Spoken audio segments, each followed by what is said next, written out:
सिद्धि हिंदी विद्यालय YouTube channel में आप सभी का हार्दिक स्वागत है।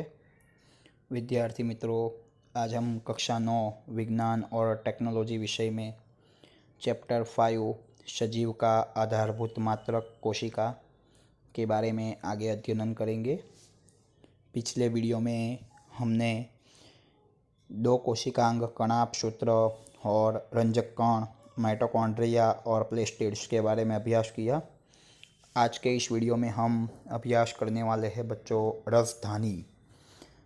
रसधानी नई कोशिकांग है रसधानी। तो सर्वप्रथम रसधानी कहाँ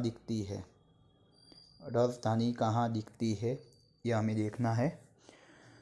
तो रसधानी क्या है? तो ठोस या द्रव पदार्थों का संग्रह करने वाली थैली, एक थैली है, ठीक है, थैली जैसी रचना है जिसके अंतर्गत ठोस और द्रव पदार्थों का संग्रह होता है।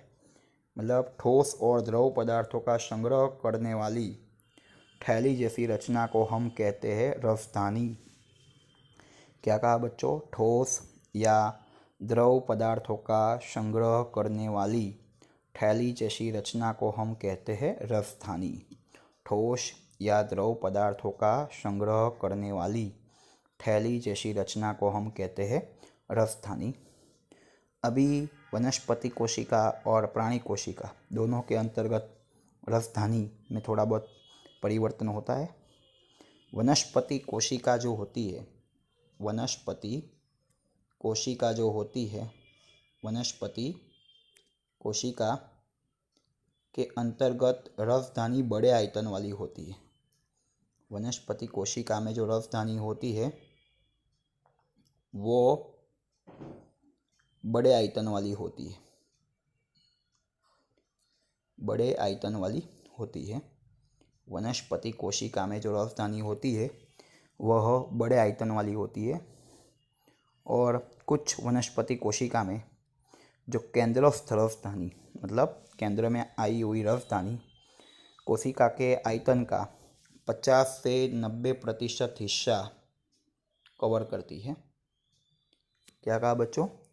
कुछ वनस्पति कोशिका में केंद्रीय स्थान पर आने वाली रसधानी कोशिका के आयतन का 50 से 90% जितना हिस्सा कवर करती है।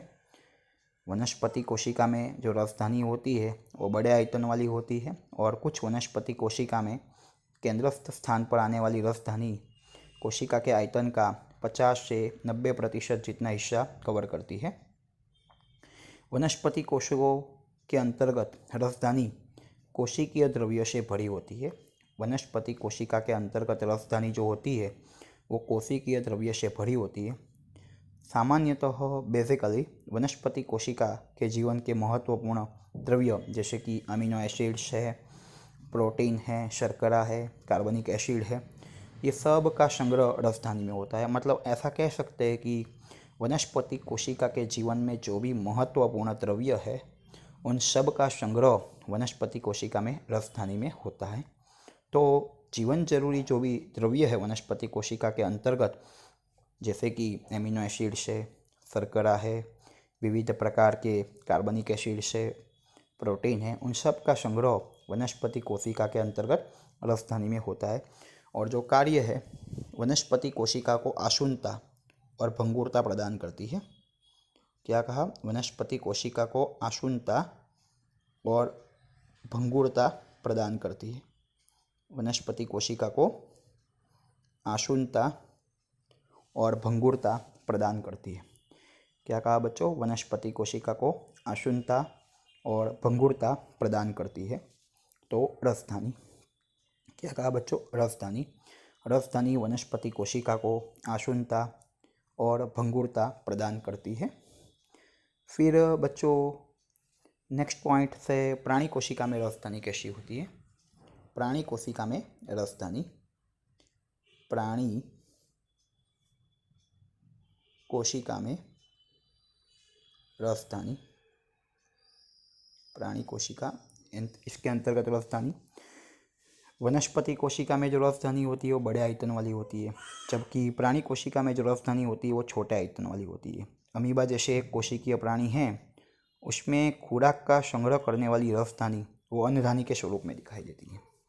अमीबा जैसे एक कोशिकीय प्राणी हैं, उसमें खुराक का संग्रह जो करती है वैसी राजधानी अन्नधानी के नाम से दिखाई देती है।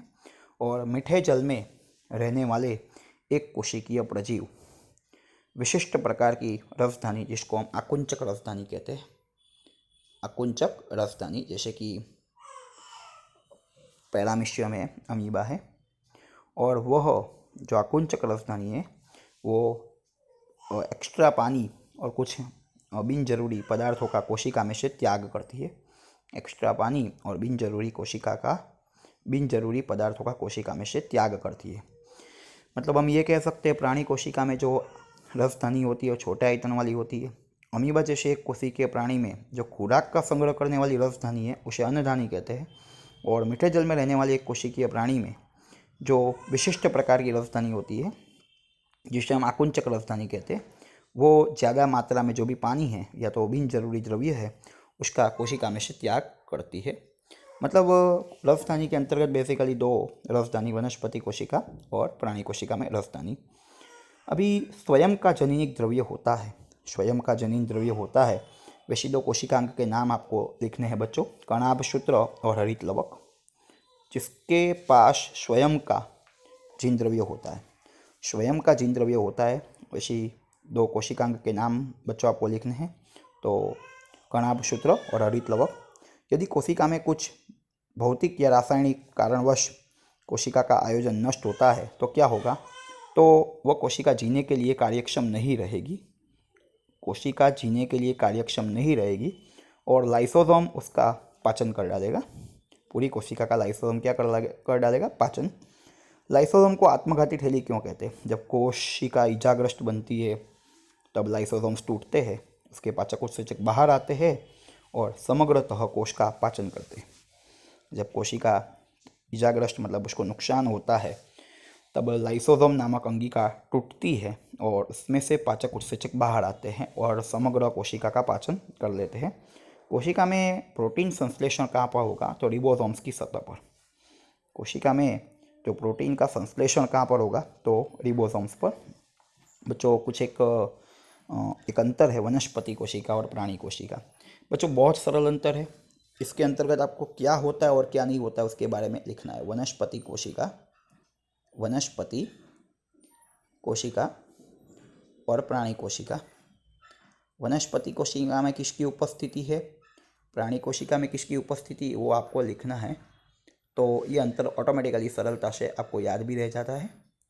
वनस्पति कोशिका में पहला है कोशिका भित्ति,